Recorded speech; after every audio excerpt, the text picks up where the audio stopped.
ตีลิ้นเลยค่ะเนาะก็มาตัวก็มาตัวเนี่ยมาตัวถึงหนาวค่ะเนาะแล้วก็ถูกใจเนี่ยเนาะถูกใจตั้งไหนก็ไหลซื้อไว้2 งานเลยค่ะบางอ่อนกับตัวค่ะเนาะตีอ่อนแหน่ด้วยตั้งนานเลยค่ะในขณะวันนี้ทำ2 งานเลยค่ะเนาะก็ครึ่งลายนั่นค่ะเนาะแล้วก็มาถูกใจล็อกในก็เลยซื้อไว้ล็อกในนะคะเนาะก่อนนายแล้วตั้งหลังตั้งหลังทำติดเป็นห้องน้ำค่ะเนาะทำติดอ่อนก็ตัวตั้งหลังค่ะกูก็เนี่ยตั้งในก็เบื่อกันค่ะเนาะ2 งานแต่วันตัวเตอร์ว่างนะคะไปมีเผยไข่ซื้อนะคะ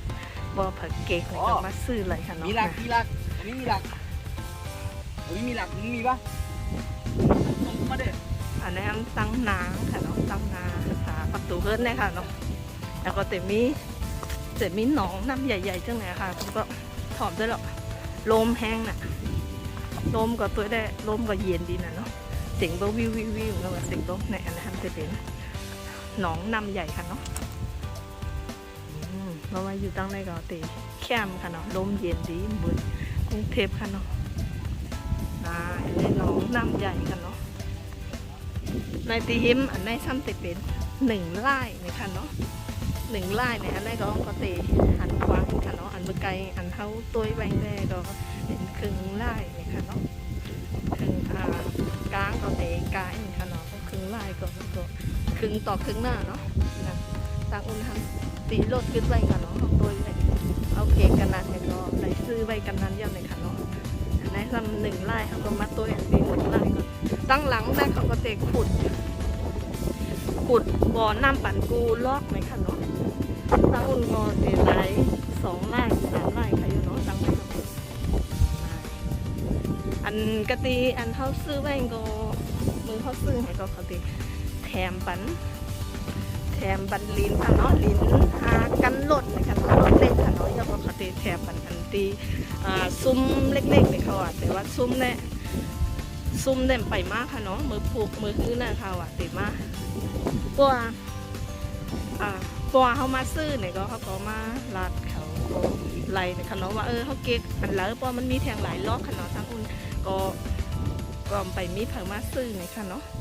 แล้วก็ปัวเขามาซื้อเขาก็มาอุบกันตัวหน้าเนาะว่ากามันลดไหลแทง5แล้วก็ติดแถมบันที่สังเจอแน่เนาะอันนี้ก็ตั้งหลังค่ะเนาะแล้วก็ติดนี้ถึงซุ่มจังไหนค่ะเนาะเขาก็ติดแถมบันก็บ่อตั้งหลังอันติดเป็นบ่อน้ำอันนี้เป็นตีดิน1 ไร่เนาะใช่ไหมคะก็เลยตีครึ่งไร่อันเท่าไรซื้อไปค่ะเนาะ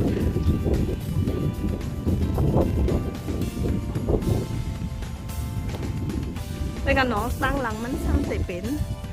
เหมือนห้องน้ำเหมือนน้ำห้องยาวมากำเตอตั้งหลังเกินทำในค่ะเนาะจะดูลมก็แห้งดีลมก็เย็นดีนะแล้วก็ตั้งในก็แต่เป็นหมอกหมูค่ะเนาะจะดูหมอกหมูความพวกข้าวลงกับมดดังในว่าเป็นดังในแน่เป็นหนองหมอกหมูค่ะเนาะก็ติดซ้อนไม่ขายนะเนาะแล้วตั้งในก็ติดเป็นโซนออยค่ะกูก็ตั้งหลังเนี่ยแล้วก็มีห้องน้ำตึงว่าแห่งไหนมาเก็กตั้งในว่ามันมีน้ำแม่ตั้งหลังเพื่อนเขามีห้องน้ำเนาะก็ติดแค่เนี่ยเนาะนะทำมาตัวตีลินเท้าเนาะนายอันนี้เขาก็ตีล้อมโฮบันโฮมในก็เขาก็ตีล้อมไม่ปันกูล็อกอย่างไรกันเนาะนายบ่อน้ำเขาแล้วก็ตีเขาก็ตีเอาอีหยังมาซ้อมอะไรน่ะเนาะเพราะมีนำไว้ตั้งหลังเพื่อนเท่าไหนก็เขาซ้อมอย่างก็มันง่ายเนาะเขาก็นำไหลแต่ว่าพอเขามีเขามีตั้งหลังมีห้องนำจนไหนก็เขาก็ตีอะไรพดนำแห่ก็เขาก็ตีอย่างเขาก็ตีได้เอานำพดเขาก็ตีได้เชียงการนำการเนาะในก็ห้องนำมามีหลังเพื่อนเท่าไหนก็ติดแค่นี้เนาะเขาก็เลยเอานำตั้งหลังเพื่อนเขาเจอขนมมันก็ติดประหยัดนำเขาถึงก็ได้เชียงการน่ะเนาะดินก็อ้อมจะดินจะไฟก็เขาอย่างไรขนมไฟก็เขามากนะเสาไฟก็ เขามาย่างเลยค่ะเนาะนำปลาปลาก็ไล่ย่างเลยค่ะเนาะเขาก็เฮ็ดให้เข้มแบบมดค่ะเนาะแล้วก็ขุดปลาปั่นหนองน้ำเจิมนะแล้วก็ไล่มาซื้อไว้ล็อกในหนึ่งค่ะเนาะกามันก็อยู่ที่600,002ค่ะวะนะอันต้นไม้อันนี้ก็เขาแถมบันค่ะเนาะเขาปลูกบันให้ก็เมื่อเขาว่าบ่ซื้อในหรือในได้เขาจะแถมบันลิ้นเยอะก็แถมบันซุ่มจังหนาเนาะซุ่มเด่นไปมาลิ้นได้เขาก็มาถมบันยาแล้วก็ถ้าว่าให้กะตีบ่อน้ำเขาในสูงอีกนึงเลยวะแล้วก็เขาก็เฮ็ดปันก็ได้เขาเดี๋ยวซุ่มมาตั้งไว้หนึ่งลิ้นค่ะเนาะไปรุดน้ำก็เข้มนะก็เขียวแล้วก็ตีเอาปลาก็ตีเฮ็ดถึงนั้นแต่ก็เขาก็ไปติดตามไปตัวจอมค่ะเนาะติดตามไว้แล้วก็อย่าลืมเขามาตัวค่ะนะอันนี้ก็เตอซื้อยาวไว้ในค่ะเนาะแล้วก็ตีมาซ้อมผักเขียวจะแน่เนาะมาซ้อมผักเขียวมาซ้อมผักมาซ้อมอีหังกินจะนะตันอีกก็มาซ้อมไว้ค่ะเนาะแล้วก็น้องนี่ก็เขาก็ตีเฮ็ดอาบน้ำก็ไรไหนคะนะมาเฮ็ดเป็นสาอาบน้ำก็ไรแต่ก็เขาก็ตีมาปล่อยป่าเลี้ยงป่าจะในก็ไรค่ะเนาะแล้วก็ไปตัวแทงอีกนึงเลยค่ะเนาะว่าตีมาซ้อมอีกอย่างตีมาลงอีกอย่างก็ติดตามกันไว้ขนาดก็ไหนจะรู้มีโหวมาว่ะแล้วก็อันนี้ก็ติดเป็นหอยค่ะเนาะไข่หอยน้ำปลาเขียวแล้วก็ไปแทง2-3 วันก็ซุ่มก็ติดมากเลยค่ะเนาะเขาก็ติดตั้งไว้บนดีสูงค่ะยุ่นเนาะออกค่าเป็นเจ้าคือก็ฝากใจก็เขาติดตามไว้เลยค่ะเนาะก็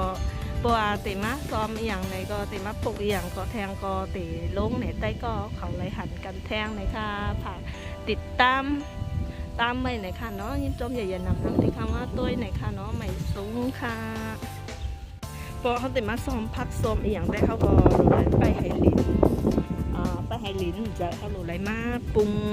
เฮ็ดถือเขาติมาผสมลิ้นให้ลิ้นแคมอินนะอันนี้ก็เตอเป็นลิ้นเหมือนลิ้นแรงอ่ะกูก็ซ้อมหังได้เขาว่าได้มันซ้อมพักจะในได้มันก็บ่ลิ้นเนาะบ่ลิ้นมันเป็นลิ้นแก่นแล้วก็ลูกเป็นลิ้นแก่นแล้วเขาต้องมาผสมปุ๋ยจะในก่อนเนาะลิ้นมันบ่แคมเลยค่ะเนาะปลาแทงอินค่ะเนาะก็เฮ็ดก่อนร้อยๆเลยค่ะเนาะแต่ว่าเฮิร์นได้ไปได้เฮ็ดค่ะเนาะเฮ็ดบ่เฮ็ดก็ติเฮ็ดซุ่มเด็กๆให้อยู่ไว้ก็ซ้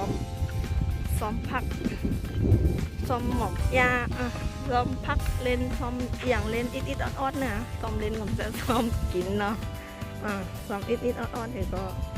เฮ็ดก่อนร้อยๆค่ะเนาะกูก็